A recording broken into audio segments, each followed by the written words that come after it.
దివంగత మాజీ మంత్రి వైఎస్ వివేకానందరెడ్డి కుటుంబం ఈసారి రాజకీయ రంగప్రవేశం చేయటం ఖాయమైందా? వివేక సొంత మనుషులు ఎన్నికల బరిలో దిగనున్నారా అంటే అవుననే సమాధానం వస్తోంది. గత కొద్ది రోజులుగా కడప జిల్లాలో జరుగుతున్న ప్రచారానికి తగ్గట్లే పరిణామాలు చోటు చేసుకుంటున్నాయి. అయితే అందరూ అనుకున్నట్లు వివేక కుమార్తె వైఎస్ సునీత ఎన్నికల బరిలో దిగరట. మరి ఎలక్షన్ రేసులోకి వచ్చేదెవరు? ఏ పార్టీ నుంచి ఎక్కడ ఎవరు పోటీ చేస్తారు? ఎంపీగా బరిలో ఉంటారా? ఎమ్మెల్యేగా పోటీ చేస్తారా?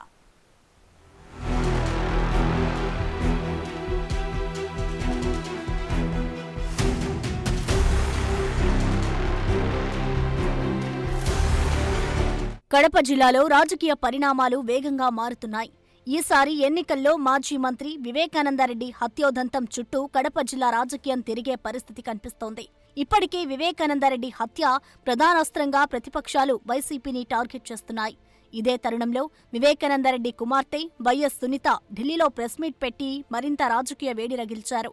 హత్య కేసు నిందితులను వైసీపీ ప్రభుత్వం రక్షిస్తోందని, వచ్చే ఎన్నికల్లో వైసీపీకి ఓటు వేయొద్దని సునీత మీడియా ముందు ప్రకటించడం అధికార పార్టీ నేతలకు షాక్ ఇచ్చింది.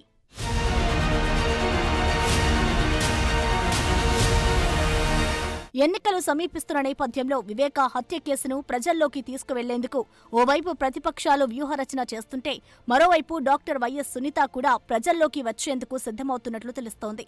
వివేక కుటుంబం ప్రత్యక్ష రాజకీయాల్లో ఎంట్రీ ఇవ్వడానికి సన్నాహాలు చేసుకుంటున్నారన్న ప్రచారం కడప జిల్లాలో హాట్ టాపిక్గా మారింది.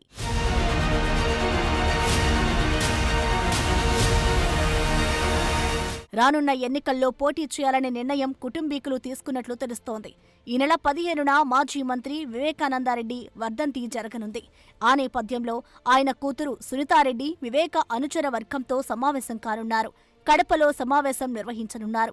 సునీతారెడ్డి రాజకీయ రంగ ప్రవేశం చేస్తారని ఇటీవల కాలంలో ప్రచారం సాగుతున్న నేపథ్యంలో ఈ సమావేశానికి ప్రాధాన్యత ఏర్పడింది.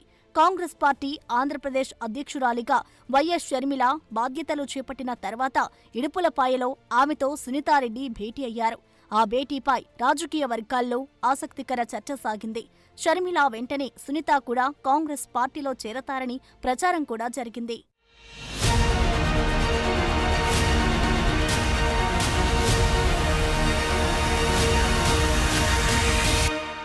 వైసీపీ నేతలను తనను పొలిటికల్ గా టార్గెట్ చేస్తుండటంతో ఈసారి ఎన్నికల బరిలో వివేక రాజకీయ వారసులు ఉండాలని నిర్ణయించుకున్న సునీత పొలిటికల్ ఎంట్రీకి సంబంధించే అనుచరులతో నిర్వహించనున్న ఆత్మీయ సమావేశంలో చర్చిస్తారంటున్నారు. కడప పార్లమెంటు స్థానం లేదా పులివెందుల అసెంబ్లీ స్థానం నుండి పోటీకి సిద్ధమవుతున్నట్లు సమాచారం.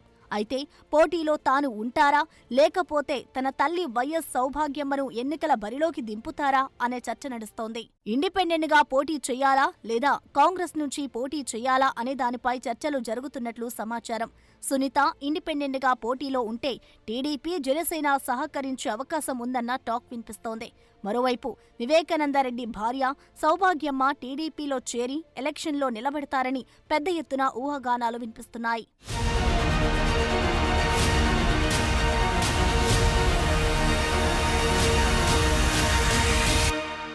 ఏది ఏమైనా కడప జిల్లాలో మాజీ మంత్రి వివేక కుటుంబం రాజకీయ రంగ ప్రవేశం ఖాయమైనట్లు కనిపిస్తుండటంతో ఏం జరుగుతుందో అన్న ఉత్కంఠ జిల్లా వాసుల్లో నెలకొంది.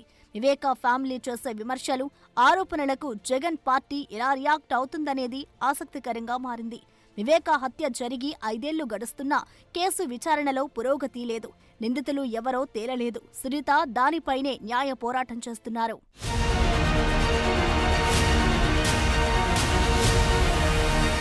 జగన్ పొలిటికల్ ఎంట్రీ ఇవ్వడానికి ముందే కడప జిల్లా రాజకీయాల్లో యాక్టివ్ పాత్ర పోషించారు వివేక. వైఎస్ రాజశేఖర్ రెడ్డి రాష్ట్ర వ్యవహారాల్లో బిజీగా ఉంటే జిల్లా రాజకీయాలను వివేక చక్కబెట్టేవారు. అప్పట్లో పులివెందుల ఎమ్మెల్యేగా 2 సార్లు, కడప ఎంపీగా 2 సార్లు గెలుపొందిన ఆయనకు అజాతశత్రువు అన్న పేరుంది. జిల్లా వ్యాప్తంగా సత్సంబంధాలు కొనసాగించి వివేకపై ప్రజల్లో సానుభూతి ఉందంటారు. ఈ నేపథ్యంలో రేపు ఎన్నికల ప్రచారంలో వివేక ఫ్యామిలీ అడిగే ప్రశ్నలకు జగన్ టీం సమాధానం చెప్పాల్సి ఉంటుంది. మరి వివేక సెంటిమెంట్ ఎఫెక్ట్ కడప పాలిటిక్స్ లో ఎలా రిఫ్లెక్ట్ అవుతుందో చూడాలి.